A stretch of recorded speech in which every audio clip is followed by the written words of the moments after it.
یا اللہ تیرا شکر کہ تو نے ایک جھوٹے منافق اور گستاخ حکمران سے نجات عطا کی۔ وہ شخص جس نے نبی کو پاگل کہا معاذ اللہ، وہ شخص جس نے نبی کے لیے ذلیل کا لفظ کہا، جس نے حضرت عیسیٰ کی گستاخی کی، جس نے صحابہ کی گستاخی کی، جس نے نبی کے عاشقوں پر شیل چلوائے، جس نے نبی کے عاشقوں کے سینے چھلنی کروائے، وہ خود ذلیل ہو کر چلا گیا۔ اس نے ختم نبوت پر کتنے حملے کیے، اس کے زمانے میں کیا کچھ ہوا؟ اس کی گردن پر ان تمام لوگوں کا خون ہے جو لبیک یا رسول اللہ کے نعرے لگا رہے تھے اور اس نے ان پر شیل چلوائے تھے، ان پہ گولیاں چلوائی تھی، ان سب کا خون اس کی گردن پر۔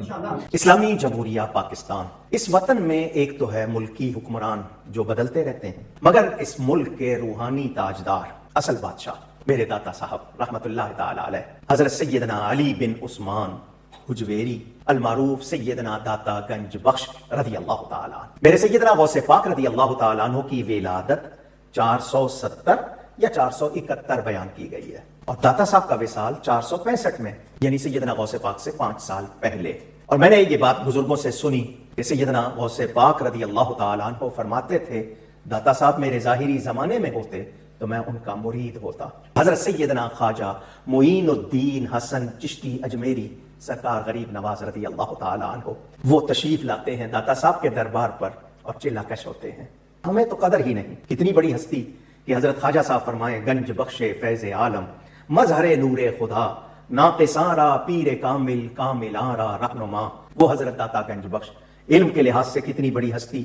کشف المحجوب، وہ کتاب جس کے لیے کہا گیا کہ جس کو مرشد نہ ملے یہ کتاب پڑھ لے تو یہ کتاب ہی اس کے لیے رہنمائی کو کافی ہے۔ کشف المحجوب، وہ کتاب جس کے لیے کہا گیا کہ جس کو مرشد نہ ملے یہ کتاب پڑھ لے تو یہ کتاب ہی اس کے لیے رہنمائی کو کافی ہے۔ کشف المحجوب، وہ کتاب جس کے لیے کہا گیا کہ جس کو مرشد نہ ملے یہ کتاب پڑھ لے تو یہ کتاب ہی اس کے لیے رہنمائی کو کافی ہے۔ اور آپ کے علمی فیوز و برکات کس قدر، کاش ہم ان ہستیوں سے وابستہ ہوتے، ان سے آگاہ ہوتے اور ان کو پہچانتے۔ آج کے جو سوالات ہیں آپ کے یہ پرچیوں کی شکل میں میرے پاس آ چکے ہیں، لیکن انہیں ڈسکس کرنے سے پہلے میں ایک کرنٹ افیئر کے طور پر ایشو ڈسکس کرنا چاہ رہا ہوں۔ آج کل ایک ویڈیو کافی وائرل ہوئی ہے، ایک بریلوی عالم دین مولانا کوکب نورانی صاحب کی حفظہ اللہ تعالی، ہم تو احترام سے ہی نام لیں گے، یہ ہمیں پتہ ہے کہ کس طرح ہم اپنے دل پر پتھر رکھ کے ان لوگوں کے نام احترام سے لیتے ہیں جن کے عقائد کے اندر اس طرح کی خرابیاں ہوتی ہیں۔ بہرحال جو زندہ ہے اس کو دعا دینی چاہیے۔ تو آج کل انہوں نے ایک، چونکہ آپ کو پتہ ہے ملک کے اندر ایک سیاسی صورتحال اس طرح کی گرما گرمی ہے، اس میں انہوں نے اپنی انٹری ماری ہے اس حوالے سے کہ وہ پرانی باتیں دوبارہ سے انہوں نے ان کو اکھاڑنا شروع کر دی ہے۔ دیکھیں، پرانی کئی باتیں میں بھی ڈسکس کرتا ہوں، وہ اس لیے کرتا ہوں کہ وہ ساری کی ساری باتیں جو ہیں وہ آج تک کتابوں کی شکل میں چھپ رہی ہیں، علماء ان باتوں کا دفاع کر رہے ہیں، الٹا ہمیں گالیاں نکال رہے ہیں، یعنی ایک مسلسل سلسلہ جاری ہے۔ یا تو ایک ایونٹ ہو جائے نا، ختم ہو گیا ختم، وہ تو آپ دیکھتے ہیں کئی ایک ایونٹس ہوتے ہیں وقتی طور پہ میں اسے ایڈریس کرتا ہوں، جس طرح مفتی طارق مسعود صاحب کا ایک ایشو ہوا، میں نے پازیٹیولی اسے ہینڈل کیا۔ اب یہ تو نہیں کہ میں اسے بار بار اسے ہائی لائٹ کروں گا اور خام خواہ کسی کی لائف کو ونریبل کروں۔ یہ نورانی صاحب جو ہیں وہ اس وقت یہ کر رہے ہیں۔ یا اللہ تیرا شکر کہ تو نے ایک جھوٹے منافق اور گستاخ حکمران سے نجات عطا کی۔ وہ شخص جس نے نبی کو پاگل کہا معاذ اللہ، وہ شخص جس نے نبی کے لیے ذلیل کا لفظ کہا، جس نے حضرت عیسیٰ کی گستاخی کی، جس نے صحابہ کی گستاخی کی، جس نے نبی کے عاشقوں پر شیل چلوائے، جس نے نبی کے عاشقوں کے سینے چھلنی کروائے، وہ خود ذلیل ہو کر چلا گیا۔ اس نے ختم نبوت پر کتنے حملے کیے، اس کے زمانے میں کیا کچھ ہوا؟ اس کی گردن پر ان تمام لوگوں کا خون ہے جو لبیک یا رسول اللہ کے نعرے لگا رہے تھے اور اس نے ان پر شیل چلوائے تھے، ان پہ گولیاں چلوائی تھی، ان سب کا خون اس کی گردن پر۔ کہ ایک شخص اب پاور میں نہیں رہا، پرائم منسٹرشپ سے فارغ ہو گیا، اب ظاہر ہے بنسبت اس کے وہ اب کمزور پوزیشن کے اوپر ہے، اب آپ نے یہ کمزوری دیکھتے ہوئے اس کے اوپر اٹیک کر دیا اور اس کے اوپر وہی پرانی باتیں، کبھی گستاخ رسول کا فتویٰ، کبھی گستاخ صحابہ کا فتویٰ، کبھی جو ہے وہ توہین مذہب کا فتویٰ، ٹھیک ہے اس میں کچھ عمران خان صاحب سے مس ہینڈلنگ ہوئی تھی، وہ میں نے اس وقت ایڈریس کر دی تھی، لیکن اس سے زیادہ ورسٹ کنڈیشن میں ان کے بزرگوں نے جو کام ڈالا ہوا ہے، وہ ایک ایک چیز میں نے ایچ ڈی کیمرے میں دکھائی تھی، اس کا جواب نہیں آیا کسی کی طرف سے سوائے گالی گلوچ کے۔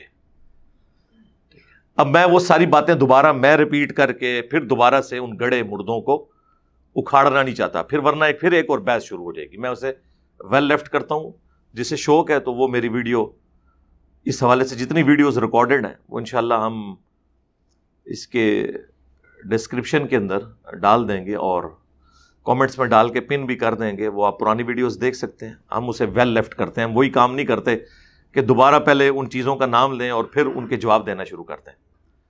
اصل اس انٹینشن کو دیکھیں کہ یہ کس طرف اس قوم کو لے کے جانا چاہ رہے ہیں۔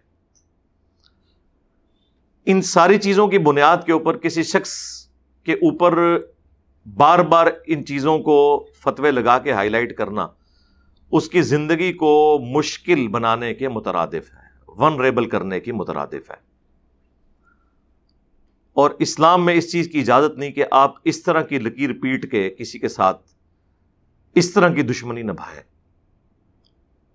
اب بس اسلام میں اتنی اجازت ہے کہ آپ کے مولوی میرے ساتھ یہ کر لیا کریں انورٹڈ کامرس میں تو انشاءاللہ ان کو پورا ہوں، لیکن خدا کے لیے باقی لوگوں کے ساتھ آپ یہ حرکت نہ کیا کریں۔ جن لوگوں کا مذہبی پلیٹ فارم بھی نہیں ہے وہ اس طریقے سے ان چیزوں کے جواب بھی نہیں دے سکتے۔ اب یہ جس طرح ابھار رہے ہیں نا، یہ وہی حرکتیں ہیں جب کچھ عرصہ پہلے اس طریقے سے چیزوں کو ابھارا گیا، اور آپ کو پتہ ہے ہمارے فارمر جو انٹیریئر منسٹر تھے احسن اقبال صاحب، ان کے اوپر ایک بندے نے گولی چلا دی۔ میں یقین سے کہتا ہوں اس بندے سے نماز بھی سنی جاتی نا، اس کو نماز بھی نہیں آتی ہوگی، لیکن یہ لوگ اپنے خود ساختہ عشق کی بنیاد پہ کسی کے ساتھ کوئی بھی ایکٹیویٹی پرفارم کرنے کے لیے تیار ہو جاتے ہیں۔ ابھی بھی یہ ہو جانا ہے، کسی جلسے جلوس میں کوئی بندہ کھڑا ہو جائے گا اور وہ اپنی جنت پکی کرنے کی کوشش کرے گا، یہ اسی طرف لے کے جا رہے ہیں نا۔ ورنہ اس موقع کے اوپر اس طرح کی باتوں کو دوبارہ سے ہائی لائٹ کرنا یہ ایک ظلم کے اوپر مبنی ایٹیچیوڈ ہے۔ تو ہم اس کی مذمت کرتے ہیں، اور کوکب نورانی صاحب کی ایک اور ویڈیو بھی آج کل ہمارے چند ایک سٹوڈنٹس نے اپلوڈ کی ہے۔ ویڈیو تو میرے خیال شاید سال پرانی ہوگی، ویسے تو یہ وہی باتیں بار بار کرتے رہتے ہیں، ان کی ویڈیوز پرانی تو ہوتی نہیں ہیں، اس کو تو میں بعد میں ڈسکس کرتا ہوں۔ پہلے یہ ہے کہ جس شخص نے UNO کے اندر اللہ کے محبوب صلی اللہ علیہ وآلہ وسلم کے حوالے سے مسلمانوں کا مقدمہ احسن طریقے سے پیش کیا ہو اور گستاخان رسول کو علمی طور پر جواب دیا ہو، اور اس سے بڑھ کر یہ کہ وہ خبیث جس نے یہ سارے گستاخانہ کارٹونز والے مقابلے کروائے تھے، گریٹ ولڈرز، اس شخص کی ٹویٹ بھی آ جائے عمران خان صاحب کے اترنے کے اوپر، اور اس میں جو اس نے گستاخانہ جملے استعمال کیے ہیں اس نے پھر سے ہمارے دلوں کو چھنی کر دی ہے۔ یعنی وہ ہم ٹویٹ انگریزی میں یہاں لگا دیں گے۔ یعنی مجھے جو اس ٹویٹ کے اوپر سب سے زیادہ تکلیف ہوئی ہے نا، وہ جو اس نے آخری جملہ لکھا ہے نا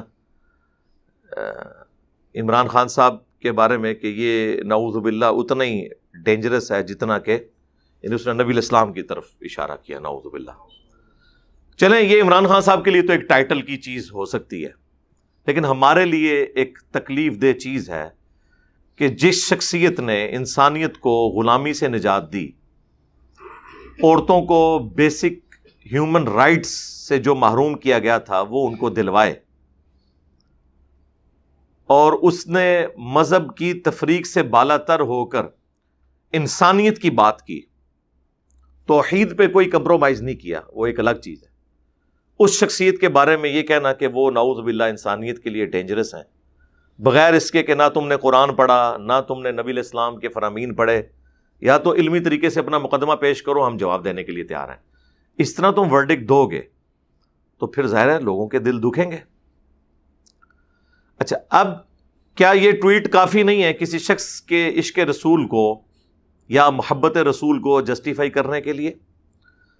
کل تک تو یہی نورانی صاحب کی جو پارٹی تھی یا ان کے ساتھ جو باقی اٹیچ لوگ ہیں لبیک کے نعرے لگانے والے، مولانا خادم حسین رضوی صاحب فوت ہو گئے، اللہ تعالیٰ ان کی مغفرت فرمائے، ان کے نیک کاموں کا انہیں اجر دے. ان کے بارے میں جب اسی خبیث کی ٹویٹس آتی تھیں تو یہ لوگ فخریہ دکھاتے تھے، دیکھو گستاخ رسول بھی ہمارے مولانا صاحب کے خلاف ٹویٹ کر رہا ہے، یہ اس بات کا ثبوت ہے کہ ہمارے مولانا جو ہیں وہ نبی الاسلام کا مقدمہ لڑ رہے ہیں. تو اگر اصول اور مبادی آپ کا یہی تھا تو اب اسی اصول اور مبادی کے تحت یہی بینیفٹ آپ عمران خان صاحب کو بھی دیں، آپ بھی دیں، اور وہ علماء بھی دیں جو انہیں عرصہ دراز سے یہودی ایجنٹ کہہ رہے ہیں. تو آپ دیکھیں گے کہ وہ دینے کے لیے تیار نہیں ہوں گے. اس کی وجہ ہے کہ اس کے جواب میں وہ یہ کہیں گے کہ نہیں وہ بات اور تھی، یہ بات اور ہے. اور جب کوئی پوچھ لے کہ یار میتھمیٹیکلی اس کو ثابت کرو کہ یہ ڈفرنٹ باتیں ہیں، تو کہیں گے وہ جذبات کی رو میں پھر بہ جائیں گے، کوئی علمی بات نہیں کریں گے، جو یہاں کا فتنہ ہے بہت بڑا. اب آپ آ جائیں ذرا کوکب نورانی صاحب حفظہ اللہ تعالیٰ کی طرف، جن کی ویڈیو میں ذکر کر رہا تھا. ان کی ایک اور ویڈیو بھی وائرل ہوئی ہے جس میں انہوں نے کہا کہ یہ جو پاکستان کے حکمران ہیں نا، یہ تو آتے جاتے رہتے ہیں، کبھی کوئی آ گیا کبھی کوئی. اصل جو پاکستان کے حکمران ہیں وہ داتا صاحب ہیں. اسلامی جمہوریہ پاکستان، اس وطن میں ایک تو ہے ملکی حکمران جو بدلتے رہتے ہیں، مگر اس ملک کے روحانی تاجدار، اصل بادشاہ میرے داتا صاحب رحمت اللہ تعالی علیہ حضرت سیدنا علی بن عثمان حجویری المعروف سیدنا داتا گنج بخش رضی اللہ تعالیٰ عنہ. میرے سیدنا غوث پاک رضی اللہ تعالیٰ عنہ کی ولادت 470 یا 471 بیان کی گئی ہے، اور داتا صاحب کا وصال 465 میں، یعنی سیدنا غوث پاک سے 5 سال پہلے. اور میں نے یہ بات بزرگوں سے سنی کہ سیدنا غوث پاک رضی اللہ تعالیٰ عنہ فرماتے تھے داتا صاحب میرے ظاہری زمانے میں ہوتے تو میں ان کا مرید ہوتا. حضرت سیدنا خواجہ معین الدین حسن چشتی اجمیری سرکار غریب نواز رضی اللہ تعالیٰ عنہ وہ تشریف لاتے ہیں داتا صاحب کے دربار پر اور چلا کش ہوتے ہیں. ہمیں تو قدر ہی نہیں، کتنی بڑی ہستی کہ حضرت خواجہ صاحب فرمائیں گنج بخش فیض عالم مظہر نور خدا ناقصاں را پیر کامل کاملاں را رہنما. وہ حضرت داتا گنج بخش علم کے لحاظ سے کتنی بڑی ہستی. کشف المحجوب، وہ کتاب جس کے لیے کہا گیا کہ جس کو مرشد نہ ملے یہ کتاب پڑھ لے تو یہ کتاب ہی اس کے لیے رہنمائی کو کافی ہے. کشف المحجوب، وہ کتاب جس کے لیے کہا گیا کہ جس کو مرشد نہ ملے یہ کتاب پڑھ لے تو یہ کتاب ہی اس کے لیے رہنمائی کو کافی ہے. کشف المحجوب، وہ کتاب جس کے لیے کہا گیا کہ جس کو مرشد نہ ملے یہ کتاب پڑھ لے تو یہ کتاب ہی اس کے لیے رہنمائی کو کافی ہے. اور آپ کے علمی فیوز و برکات کس قدر، کاش ہم ان ہستیوں سے وابستہ ہوتے، ان سے آگاہ ہوتے اور ان کو پہچانتے. ہاں، علی بن عثمان حجویری جن کا مزار لاہور میں ہے. تو سر اگر کوئی یہ بات کرے اور ہماری عقابی نظروں پہ وہ ویڈیو آ جائے اور ہمارے سینسٹیو کان یہ باتیں سن لیں، پھر آپ سمجھ سکتے ہیں، آپ کی مسکراہٹ بتا رہی ہے کہ اس کے بعد ان کے ساتھ کیا ہوگا. یہ تو ہم بعد میں بولیں گے کہ بابت شاہی کوئی نہیں، یہ بعد میں بولیں گے. بات یہ ہے کہ یہ مرے ہوئے لوگ جو دنیا سے چلے گئے، جن کے مزارات کے اوپر دہشت گردوں نے بم پھاڑے اور کم از کم 55 کے قریب لوگ شہید ہوئے وہاں پہ، اور وہ ان بموں کو نہیں پکڑ سکے، جو کہ کل تک 1965 کی جنگ میں راوی کے پل پہ آ کے قبر سے نکل کے انڈیا کے بم پکڑتے تھے. تو اس کا مطلب ہے وہ بھی سٹوری تھی، کہانی تھی. اچھا اب یہ باتیں کریں گے، وہ کہیں گے جی کعبے میں بھی تو کرین گری تھی. رکو ذرا، صبر کرو، جواب دیتے ہیں اس کا بھی، وہ ہم ہی دیں گے. سر کعبے میں جو کرین گری ہے، اللہ تعالیٰ نے قرآن کی کس آیت میں اور کس حدیث میں یہ فرمایا ہے کہ کعبے پہ جب بھی حملہ ہوگا میں اس کی حفاظت کروں گا؟ اگر کہیں کہا ہوا ہے، ہم آپ کا مقدمہ ماننے کے لیے تیار ہیں. ہم اس کے الٹ آپ کو دکھا دیں گے کہ بخاری مسلم دونوں میں حدیث ہے کہ قرب قیامت میں ایک پتلی ٹانگوں والا کالا حبشی کعبے کی اینٹ سے اینٹ بجا دے گا. نبی الاسلام تو خود پروفیسی کر رہے ہیں. یزید ابن معاویہ کے دور کے اندر صحیح مسلم میں آتا ہے کہ کعبے کے اوپر منجنیق سے بمباری کی گئی، غلاف کعبہ بھی جل گیا، کعبے کی ایک دیوار بھی ڈیمیج ہوئی، جس کی وجہ سے بعد میں عبداللہ ابن زبیر نے اسے دوبارہ سے تعمیر کیا اور حتیم کو پھر کعبے میں دوبارہ داخل کیا، پھر حجاج ابن یوسف نے دوبارہ سے اس کو توڑا اور پھر حتیم کو باہر نکالا۔ یہ تو صحابہ کرام ہزاروں کی تعداد میں زندہ تھے، اس وقت بھی ہوا ہے، اللہ تعالیٰ نے کعبے کی حفاظت نہیں فرمائی۔ وہ ایک معجزانہ واقعہ ہے جو اللہ تعالیٰ نے اسپیشلی ابراہ کے لشکر کے پوائنٹ آف ویو سے کیا، کیونکہ اس سال نبی علیہ السلام کی پیدائش ہونی تھی، اس کو ایک یادگار سال بنایا گیا، نہ اس سے پہلے نہ اس کے بعد۔ آپ کے سامنے کئی ایک واقعات ہوتے رہتے ہیں۔ سب سے بڑی بات اسی کوکب نورانی پارٹی کے لیے یہ ہے کہ پچھلے 100 سال سے گستاخوں نے کعبے کا مصلی سنبھالا ہوا ہے، اور کوئی ابابیلیں آ کے ان گستاخ امام کے اوپر نہیں پتھر پھینک رہی۔ یہ میں الزامی جواب کے طور پہ بات کر رہا ہوں، پکی کے طور پر، اینٹی وینم کے طور پر۔ ٹائم قیامت تک ہے جواب دینا اس بات کا۔ لعنت ہے ان لوگوں کی بزرگی کے اوپر جو لوگ یہ کہتے ہیں کہ یہ امام کعبہ گستاخ ہے، مسجد نبوی کا امام گستاخ ہے، اور پچھلے 100 سال سے اسی کعبے کی طرف منہ کر کے نمازیں پڑھ رہے ہیں اور ان گستاخوں سے کعبے کو آزاد نہیں کروا سک رہے۔ لعنت ہے ایسی بزرگی کے اوپر۔ اگر میں یہ عقیدہ رکھتا ہوں تو میری بزرگی پہ لعنت۔ مزہ ہے؟ ٹائم قیامت تک ہے جواب دینا ہے۔ پہلے میں لفظ بولتا تھا پھکی ہے، کہتے تھے یہ ذرا سخت ورڈ ہے، تو سر یہ تو اب بڑا، اس میں انگریزی بھی آ گئی، اس میں اردو بھی آ گئی کہ ٹائم قیامت تک ہے۔ ہم آپ کو یہ نہیں کہتے کہ 24 گھنٹے کے اندر جواب نہ آیا، جس طرح وہ ڈاکٹر طاہر القادری صاحب جو ہیں وہ کنٹینر پہ ہر دوسرے دن جو ہے 24 کبھی 48 گھنٹے کا ٹائم دیتے رہتے تھے۔ ہم وہ نہیں کہتے، ہم کہتے ہیں قیامت تک ٹائم ہے۔ سارے جن و انس جمع کر لیں، اپنے مرے زندہ سارے بزرگ جمع کر لیں اور اس کا جواب دیں۔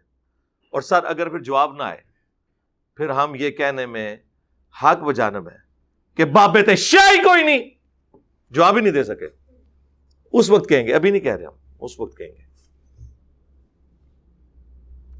تو کعبے کی کرین کا اس کے ساتھ کیا تعلق؟ آپ کی تو ڈیوٹیاں ہیں بزرگوں کی، علاقے سنبھالے ہوئے ہیں، اور آپ خود کہہ رہے ہیں کہ وہ پاکستان کے حکمران ہیں۔ تو سر اگر پاکستان کے اصلی حکمران وہ ہیں تو پاکستان میں جتنے قرضے چڑھ گئے، پاکستان میں جتنے بم دھماکے ہو رہے ہیں، پاکستان میں جتنی غربت ہے، پاکستان میں جتنی بے روزگاری ہے، ان ساری چیزوں کا پھر جھگڑا ہمیں پولیٹیشنز کے ساتھ کرنے کی بجائے جا کے ہمیں پھر پلے کارڈز ان درباروں کے باہر کھڑے ہو کے اٹھانے چاہیے کہ حضرت کدھر ہیں آپ، حکمرانی کریں نا۔ ساری چرس، ساری منشیات درباروں پہ بک رہی ہیں، پھر سارا پروٹیسٹ تو ادھر ہونا چاہیے۔ چندہ تو ہم امریکہ سے لے رہے ہیں منشیات کو ختم کرنے کا، اور ان کو چندہ دے رہے ہیں اور منشیات بھی وہاں پہ بک رہی ہے، ظاہر ہے وہیں پہ سارے چندے پھینکتے ہیں نا۔ آپ ذرا داتا دربار کبھی جائیں، درجنوں لوگ صرف نوٹ گننے کے لیے بیٹھے ہوتے ہیں، اتنے نوٹ ہوتے ہیں، اور یہ نہ سمجھیے گا کوئی 10-10 روپے کے نوٹ ہیں، 5-5 ہزار روپے کے بھی سینکڑوں نوٹ ہوتے ہیں، اور ہزاروں کے تو ہزاروں نوٹ۔ اور یہ میں آپ کو بات بہت پرانی کر رہا ہوں، جب ہم بھی کبھی جایا کرتے تھے وہاں۔ اب تو پتہ نہیں کیا صورتحال ہوگی۔ تو پھر تو ان سے پوچھنا چاہیے کہ جناب آپ کیا ڈیوٹیاں نبھا رہے ہیں۔ اچھا، وہ کوکب نورانی صاحب نے اس ویڈیو میں کہا کہ اصل حکمران یہ ہیں، وہ حکمرانی تو میں نے آپ کو بتا دی کہ کیا حکمرانی ہے۔ دوسرا،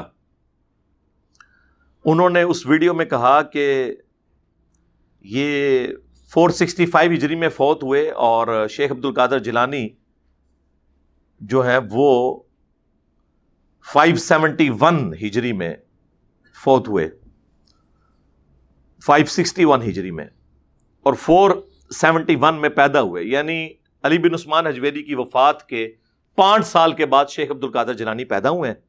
اور وہ یہ تمنا کرتے تھے کہ کاش میں ان کا زمانہ پاتا تو میں ان کا مرید ہوتا۔ یہ وہ ان کے فضائل اور برکات بتاتے ہوئے یہ کہہ رہے تھے۔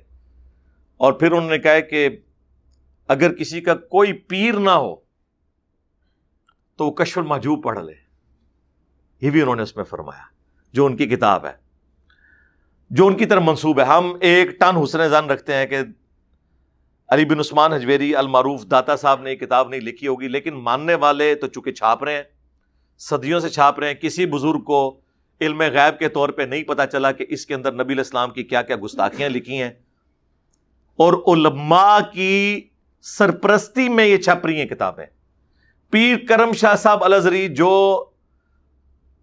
جسٹس بھی رہ چکے ہیں پاکستان میں، الازہر یونیورسٹی مصر میں 4 آنری سیٹیں ہیں ہر سال ان کے مدرسے کے لیے، وہ وہاں کے ٹاپرز میں سے تھے۔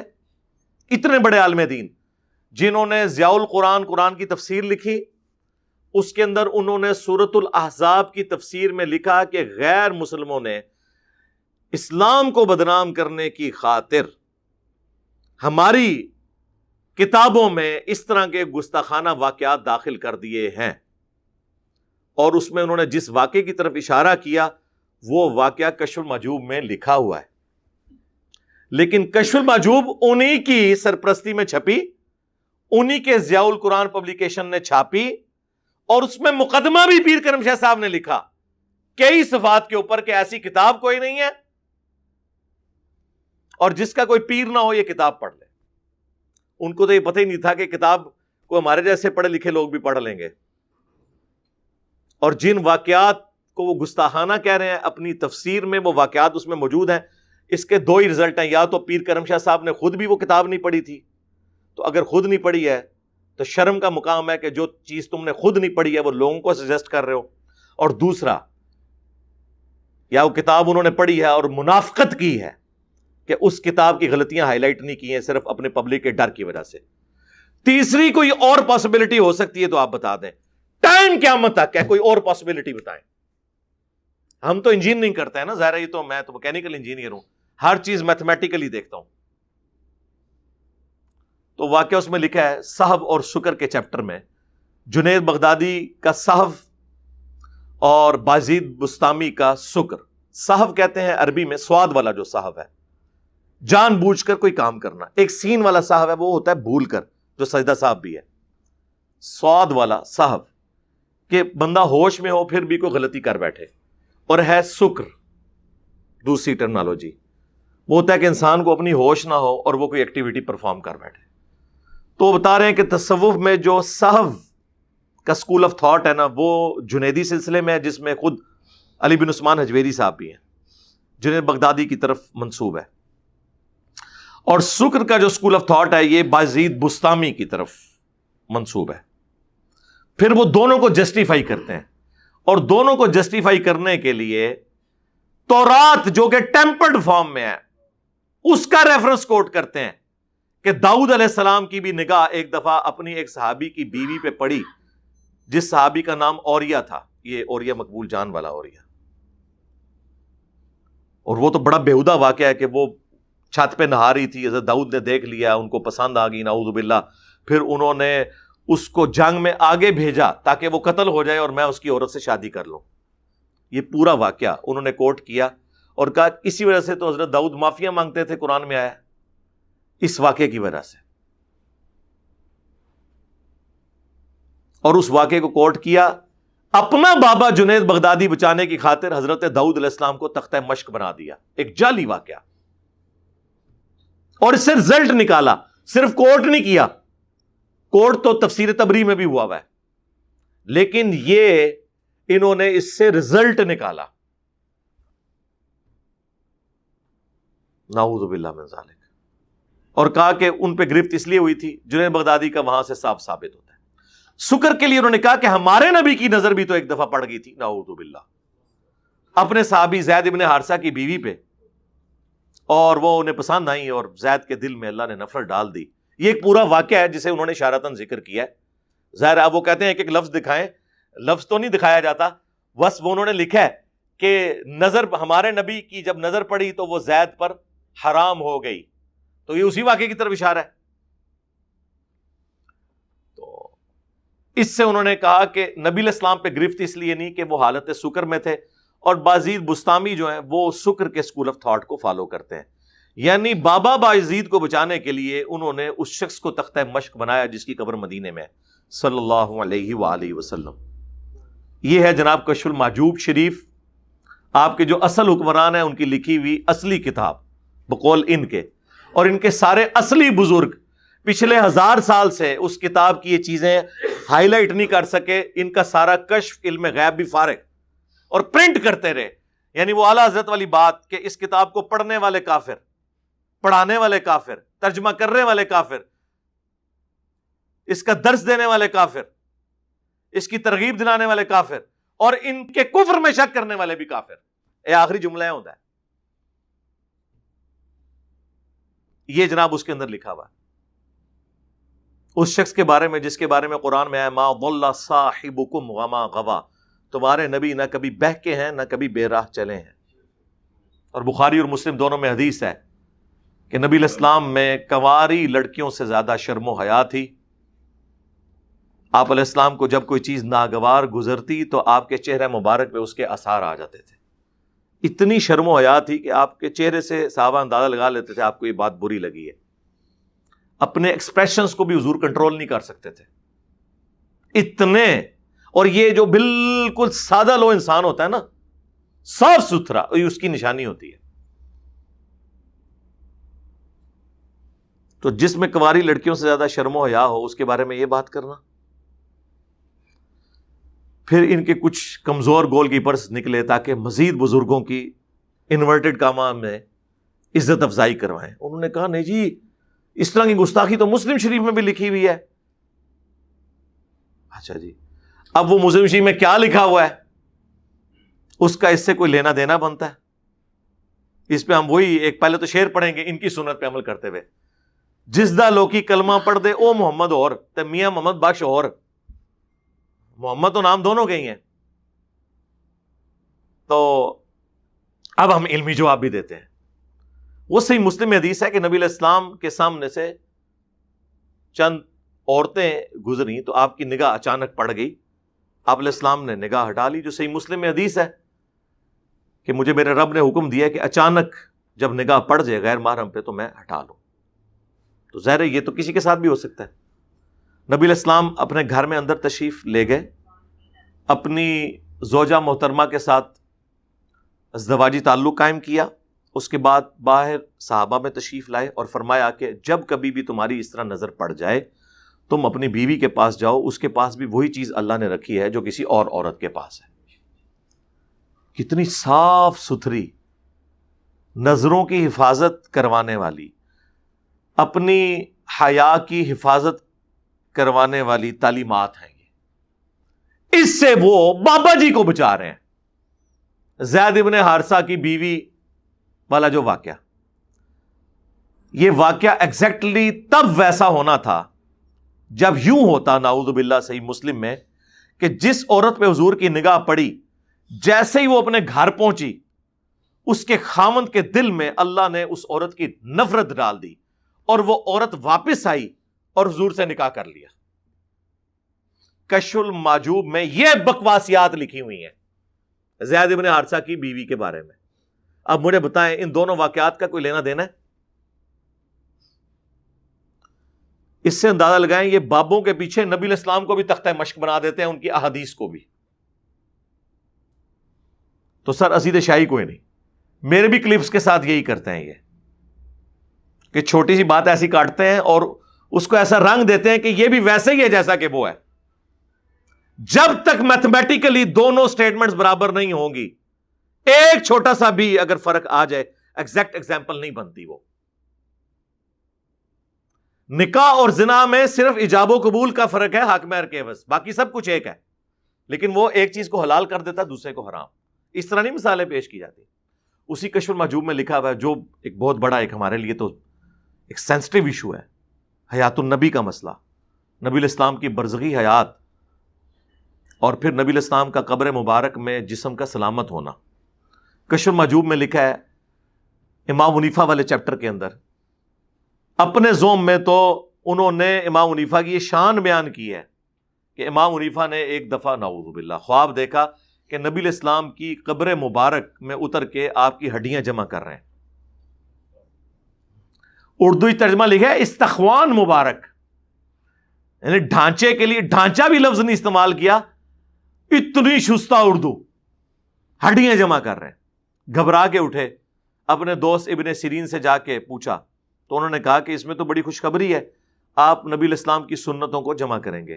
ہم پوچھتے ہیں وہ سنتیں کہاں پہ جمع ہوئی ہیں, ذرا وہ حدیث کی کتاب تو بتائیں جس میں امام حنیفہ نے نبی الاسلام کی سنتیں جمع کی ہیں. امام بخاری نے جو کی ہیں وہ ٹیبل پہ رکھا ہوا ہے احترام کے ساتھ, امام مسلم نے جو کچھ کیا وہ تو رکھا ہوا ہے یہاں پہ. آپ جن کی طرف سنتیں جمع کرنے کا منسوب کر رہے ہیں, ذرا ان کی کتاب ذرا بتائیں دنیا میں حدیث کی کون سی ہے. امام مالک کی الموطا امام مالک موجود, امام شافعی کی مسند شافعی موجود, امام احمد بن حنبل کی مسند امام احمد بن حنبل موجود, باقی ائمہ کی یہ کتابیں موجود ہیں.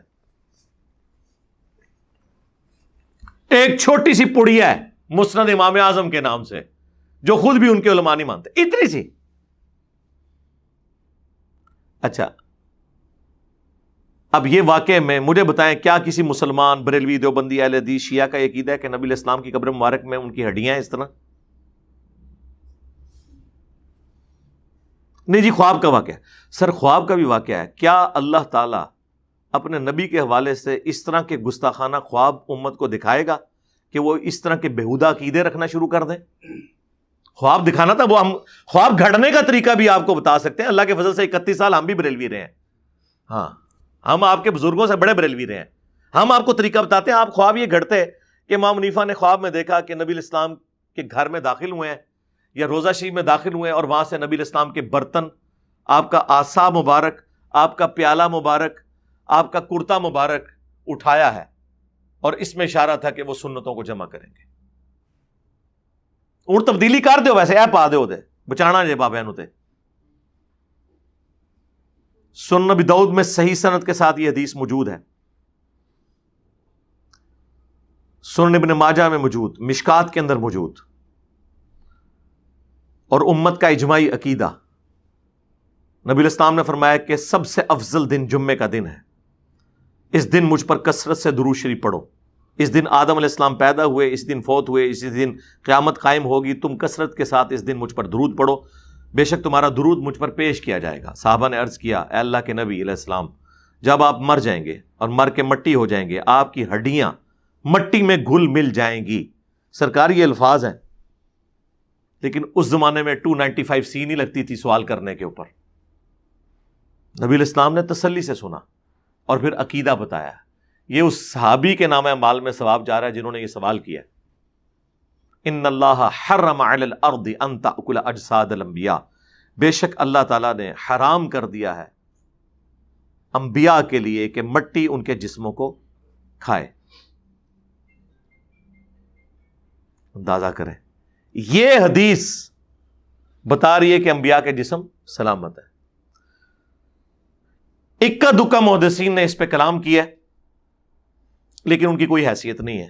جمہور محدثین اس حدیث کو صحیح سمجھتے ہیں اور جو کلام کرنے والے ہیں وہ بھی عقیدے کو صحیح سمجھتے ہیں.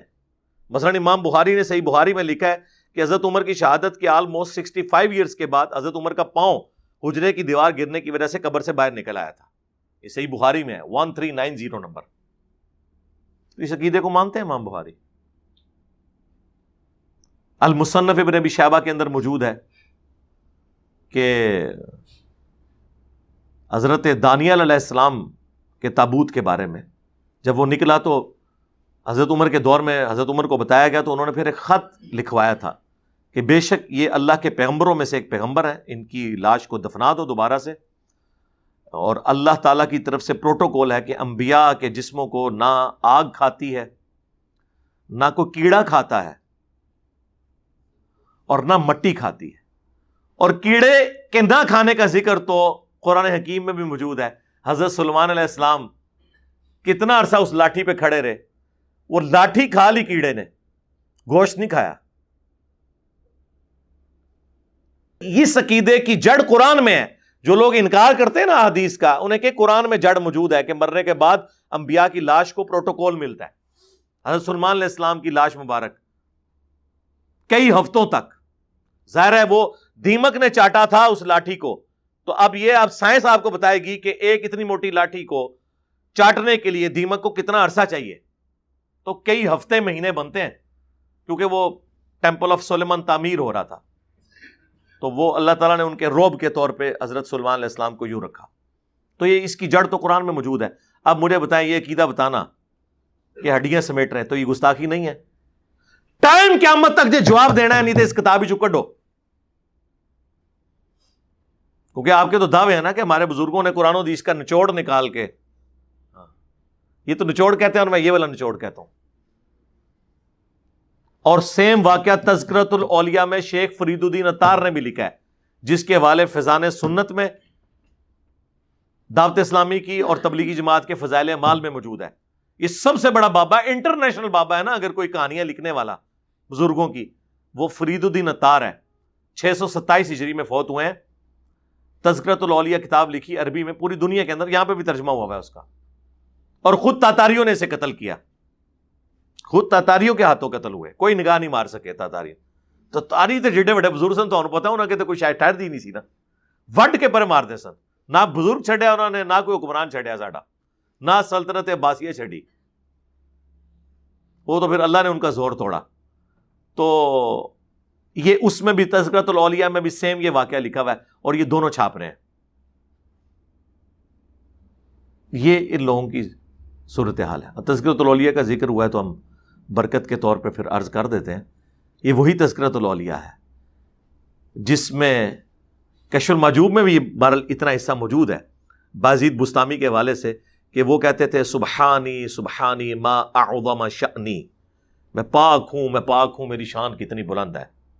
اور علی بن عثمان اجویری اس کی تعویل کرتے ہیں کہ اصل میں وہ خود نہیں کہہ رہے، اللہ ان کے منہ سے بول رہا تھا.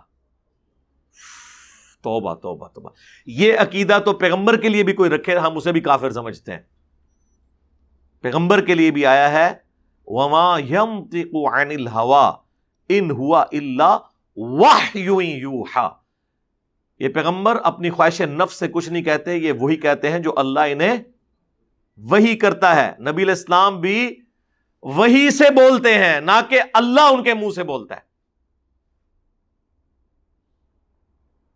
اور یہ بابے کو بچانے کی خاطر کہہ رہے ہیں جی وہ بابا جی خود کی تو بول رہے سن جی، اللہ بول رہا سی کہ میں پاک ہوں، میری شان بڑی بلند ہے. یہی چیز تذکرۃ الاولیاء میں بھی موجود ہے، شیخ فرید الدین عطار نے لکھی ہے. اور پھر وہ تو آگے گئے ہیں، انہوں نے کہا اس کے علاوہ بھی آپ نے سنا ہوگا کہ وہ کہا کرتے تھے لیوائی اعظم من لیوائی محمد، قیامت کے دن میرا جھنڈا محمد کے جھنڈے سے بڑا ہوگا، اور محمد اور تمام انبیاء، تمام اولین اور آخرین قیامت کے دن میرے جھنڈے کے نیچے ہوں گے. نعوذ باللہ. بازید بستامی کا یہ قول نقل کیا. وہ کہتے ہیں کہ اس میں کوئی گستاخی والا معاملہ نہیں ہے، اللہ ہی بول رہا ہوتا تھا ان کے منہ سے، ٹینشن والی کون سی بات ہے؟ تو اللہ تو کہہ سکتا ہے نا کہ میرا جھنڈا محمد کے جھنڈے سے بڑا ہوگا. ایک کہانی کے لیے دوسری کہانی گھڑی، پھر نام دیتے ہیں شطیحات، بونگیاں. ہاں یہ اردو میں ترجمہ بنتا ہے، اپنی زبان سے اس طرح کی باتیں اول فول نکال دینا. وہ کہتے ہیں وہ اللہ ان کے منہ سے بول رہا تھا نا، تو اللہ تو کہہ سکتا ہے.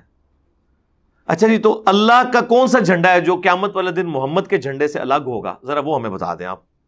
ہمیں تو یہی بتایا گیا ہے. آپ کے بابا جی تو یہ کہتے تھے، یزید ابا جی با یزید بستامی، اور ساڈا امام ہے ابو الحسین مسلم بن حجاج القشیری، یہ بھی 261 ہجری میں فوت ہوئے ہیں. بابا باجید بھی 261 ہجری میں فوت ہوئے ہیں. فرق دیکھ لیں. مسلم شریف میں یہ حدیث ہے کہ نبی علیہ السلام نے فرمایا کہ قیامت کے دن سب سے پہلے مجھے قبر سے نکالا جائے گا، سب سے پہلے میری شفاعت قبول کی جائے گی، میں اللہ کے حضور خطیب بنوں گا. پھر مسلم شریف میں یہ بھی حدیث ہے کہ سب سے پہلے میں جنت کا دروازہ کھٹکھٹاؤں گا، داروغے جنت پوچھیں گے کون؟ میں کہوں گا محمد صلی اللہ علیہ وآلہ وسلم. تو وہ فرشتہ کہے گا مجھے حکم بھی یہ تھا کہ میں نے آپ کے نام کے اوپر دروازہ کھولنا ہے.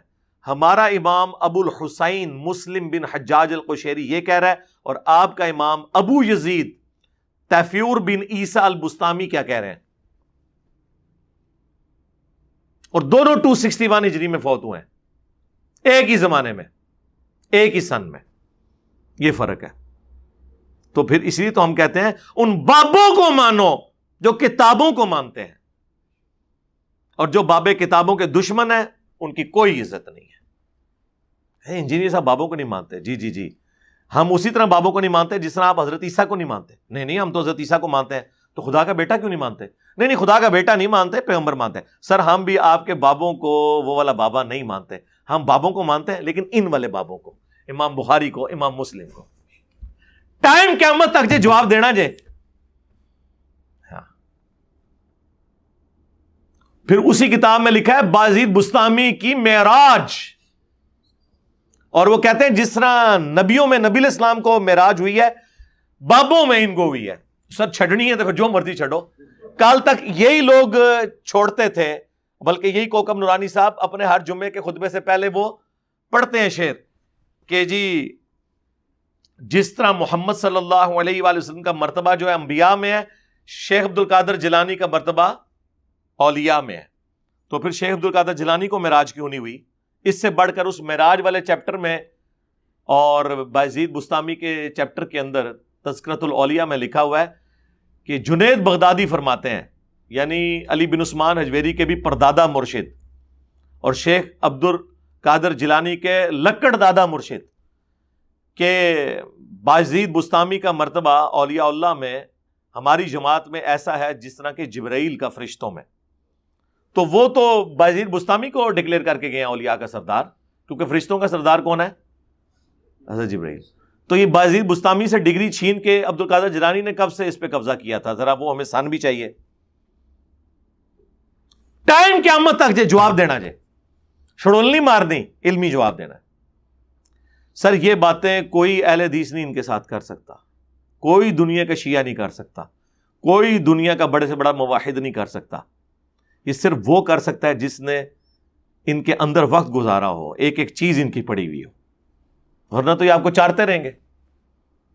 تو ہمیں تو موقع ملا، اس ساری محفل کا ثواب ہم اصالہ ثواب کرتے ہیں جناب اعلیٰ حضرت کوکب نورانی صاحب کو، کہ انہوں نے ہمیں موقع دیا کہ ہم دوبارہ سے وہ زخم چھیلیں ایسے کر کے۔ یہ میرا گولڈن کوڈ یاد رکھنا ہے، یہ میں فخر کے طور پہ نہیں کہہ رہا، اس کا لطف لینے کے لیے کہہ رہا ہوں کہ لوگ قرآن بخاری مسلم سے متاثر ہو کر بزرگوں سے الگ نہیں ہوئے، بلکہ ہم نے لوگوں کو بزرگوں سے متنفر کر کے ان کی تطہیر کی ہے، تو وہ بخاری مسلم اور قرآن سے جڑے ہیں، ورنہ تو یہ پہلے سے کتابیں موجود تھیں، اثر تو کوئی نہیں ہو رہا تھا۔ ہون کیسی تبدیلی آ گئی ہے؟ تبدیلی یہ آئی ہے کہ وہ عکاس بیل ان سے اتار لی ہے۔ ابھی تو میں وہ خیر بات کر دیتا ہوں، کیونکہ اس ویڈیو میں انہوں نے یہ بات کی تھی کہ جناب معین الدین چشتی صاحب نے بھی یہاں پہ چلا کاٹا ہوا ہے داتا دربار پہ، المتوفا 633 ہجری۔ تو پھر ہم حق بجانب ہے حشت بہشت کا ذکر خیر کرنے میں، جس میں چشتی رسول اللہ لکھا ہوا ہے۔ جی جی جی، ابھی تک صرف ایک پبلیکیشن نے جو شبیر بردرز ہے انہوں نے نکالا ہے، اور وہ بھی نکالا کوئی نہیں، اس تو چنگا سی نہ ہی کٹ دے، چشتی کی جگہ انہوں نے محمد کر دیا ہے، اور باقی واقعہ سارا وہی لکھا ہوا ہے۔ مولوی دیکھو نا، دماغ پورا جہی ہوتا ہے مولوی دا، تسی واقعہ ہی کٹو، لہذا نکلیا کوئی نہیں ہو جب تک ان کے بڑے علماء جو ان کے ہیڈز ہیں وہ آ کے اعلان برات نہیں کرتے۔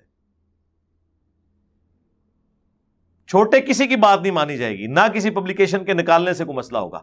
پھر یہ ماننا پڑے گا یہ جتنے بزرگ چھاپتے رہے آج تک، جتنے بزرگ ہیں ان کا علم غیب بھی فارغ، انہیں پتہ ہی نہیں چلا اس میں لکھا ہے، اور سب سے بڑا وہ بزرگ جس نے ہمیں آگے بتایا کہ اے کچھ لکھیا جے بچو کڈو۔ ٹائم قیامت تک جو بزرگ لبنا ہے جنہیں تانوں دسیا ہے۔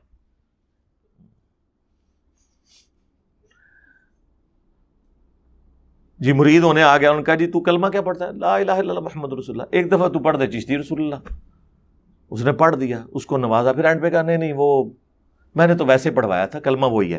سر اس طرح مسئلہ نہیں حل ہوتا، آپ نے یہ کہنا ہے میں نے کفر کہلوایا تھا، تو بھی کلمہ پڑھ کے دوبارہ مسلمان ہو، میں بھی ہوں گا، تجھے بیعت میں نے کیا کرنا ہے اس میں الفاظ انہوں نے بیعت کی، پہلے تو میں اپنی بیعت دوبارہ کروں گا، کیونکہ میں نے ایک کفریات کہلوائے تھے، میرا بھی نکاح ٹوٹ چکا ہے، جا کے نکاح بھی کراں گا، بیعت بھی کریں گا، پھر تم کراں گا۔ جی یہ شرعی مسئلہ یہ ہے۔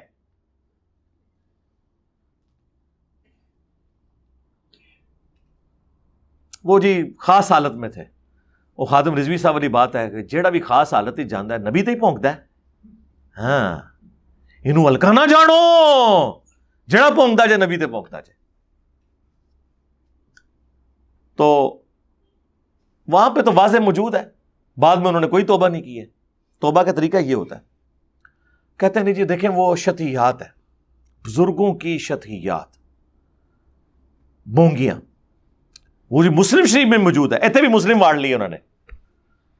مسلم شریف میں یہ لکھا ہوا ہے، نبی الاسلام نے ایک شخص کی توبہ کا واقعہ بیان کیا ہے تمثیل کے طور پر، کہ اللہ تعالیٰ کو اپنے گناہگار بندے کی توبہ سے کیا خوشی ہوتی ہے، جیسا کہ کسی کا سامان لدا ہوا ہو اونٹ کے اوپر اور وہ کسی ریگستان میں ہو، اچانک اس کی سواری گم جائے اور وہ اپنی موت کا انتظار کرنا شروع کر دے، پھر ایک دم سے وہ سواری سامنے آ جائے.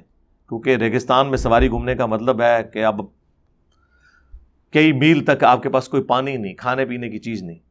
وہ اتنا خوش ہو کہ اس کی زبان سے نکلے اے اللہ تو میرا بندہ میں تیرا رب، بجائے اس کے کہ وہ یہ کہتا کہ اے اللہ میں تیرا بندہ تو میرا رب. من شدت الفرح، یہ آگے الفاظ ہیں، خوشی کی شدت کی وجہ سے زبان لڑکھڑا گئی. یہ نہیں کہ بیٹا پڑھ، یہ تو چیز ہی ہو رہا ہے. اور اس کو کیا حضور نے انڈورس کیا کہ اس نے صحیح کہا ہے؟ آپ نے اس کو غلط ہی کہا ہے اور کہا کہ زبان لڑکھڑانے کی وجہ سے. وہ تو میری بھی کئی بار لڑکھڑا جاتی ہے. وہ بعض اوقات اس کا کلپ کاٹ لیتے ہیں کہ دیکھیں نہیں کیا کہہ دیا، حالانکہ مجھے پتا بھی نہیں ہوتا اس وقت کیا بات ہوگی. تو اس واقعے سے انہوں نے کہا جی وہ جی بابا جی نے بھی جو پڑھوایا تھا نا وہ اس میں آتا ہے. دو بالکل ڈفرنٹ چیزیں. اچھا پھر ان کے پاس آخری جواب ہے شطحیات، بونگیاں. اور کہتے ہیں دیکھیں بزرگوں کی بونگیاں ہیں. اور وہ آپ کو پتا ہے جی حدیث میں آیا ہے کہ جب کوئی بندہ حالت جذب میں ہو نا تو اس کے اوپر کوئی گرفت نہیں. سرکار وہ حالت جذب نہیں ہے، پاگل دے ہوتے کوئی گرفت نہیں ہے. ہاں جی مجنون دے ہوتے جہاں ذہنی توازن نہیں ہے. سیدھی طرح کرو نا پاگل نے. آج آپ کہتے ہیں نا یہ پاگل ہیں، ہم یہ باتیں کرنا چھوڑ دیں گے، پرانی ویڈیوز بھی ڈیلیٹ کر دیں گے، لیکن بچہ نہیں کہے گا، بڑے سارے کہیں گے اور اس میں پھر مانیں گے کہ انجینئر صاحب نے منوایا ہے کہ یہ پاگل ہے. ظاہر ہے جس کا کریڈٹ ہے اسی کو ملنا چاہیے. ہاں وہ بخاری میں تعلیقاً روایت ہے، مولا علی علیہ السلام نے حضرت عمر کو فرمایا تھا جب انہوں نے ایک پاگل شخص کے اوپر ہاتھ جاری کرنے کا حکم کر دیا تو انہوں نے کہا کہ اللہ کے نبی علیہ السلام کے حوالے سے ظاہر ہے یہ چیز بیان کی ہوگی کیونکہ مرفوعاً تو کوئی نہیں حدیث ہے، یہ بخاری میں، وہ ابن ماجہ میں مولا علی سے ہی ہے. بل یہاں پہ مولا علی کا قول ہے کہ 3 لوگوں سے اللہ نے قلم اٹھا لیا ہے، صحیح بخاری میں جو الفاظ ہیں. نمبر 1 پاگل شخص، نمبر 2 بچہ، اور نمبر 3 سویا ہوا شخص. پاگل جب تک کہ اس کا ذہنی توازن ٹھیک نہ ہو جائے، بچہ جب تک کہ بالغ نہ ہو جائے، اور سویا ہوا شخص جب تک کہ بیدار نہ ہو جائے. اور اس کی پوری سند سنن ابن ماجہ کے اندر نبی علیہ السلام کے ریفرنس سے بھی موجود ہے. تو ٹھیک ہے پھر آپ یہی کچھ ڈکلیئر کریں نا، یہ کریں، اس کے بعد کتابوں کی پرنٹنگ بند کریں. کہتے ہیں نہیں جی جو قرآن حدیث کے مطابق ہے وہ آپ لے لیں. اللہ معافی دے، قرآن حدیث کے مطابق تو شاید آیتیں ہی رہ جائیں گی اس میں. حدیثیں بھی جو آپ نے لی ہیں نا زیادہ تر تو جعلی لی ہوئی ہیں، اور جو لی بھی ہیں ان کو اپنے الفاظ کا ہی جامع پہنایا ہوا ہے. یہ کتاب جو ہے نا وہ 500-600 صفحوں سے 5 صفحوں میں رہ جانی ہے. مہربانی کرو انہوں چھاپنا ہی بند کرو، جان چھڑاؤ محمد حدیث تو. آج بھائی سے بھی بند کرو، تذکرۃ الاولیاء بھی بند کرو، کشف المحجوب بھی بند کرو، فضائل اعمال بھی بند کرو، فضائل سنت بھی بند کرو. ٹھیک ہے، اور اس امت کو اس چیز سے جان چھڑائیں. بس ہم یہ درد دل آپ کے سامنے رکھنا چاہ رہے تھے کیونکہ ہمیں موقع ملا ہے، فل ٹاس ملے اور ہم اسے باؤنڈری سے باہر نہ پھینکیں تو یہ ہمارے اس منصب کے ساتھ خیانت ہے. کیونکہ جب تک بابوں کی آکاس بیل ان کے ساتھ لگی ہے کبھی انہوں نے قرآن و سنت کو نہیں ماننا. آپ لاکھ پڑھتے رہے ایاک نعبد و ایاک نستعین، انہوں نے آگے سے پڑھنا ہے سن فریاد پیراں دیا پیرا، میری فریاد سنی کن دھر کے ہو.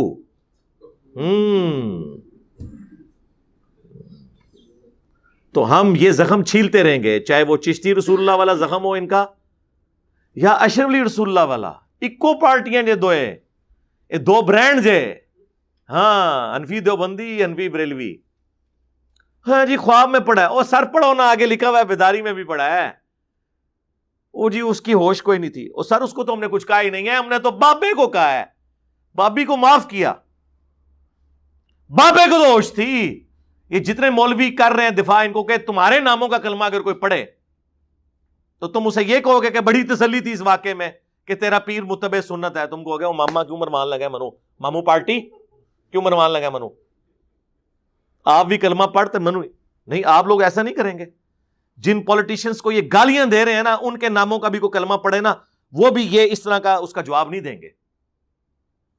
اتنی تو ایمان کی رتی ان کے اندر بھی موجود ہے جو ان کے انورٹڈ کامز میں بزرگان دین اور علماء کرام، یعنی کہ بزرگان بے دین اور علماء کرائم مجرم، ان کے اندر موجود نہیں.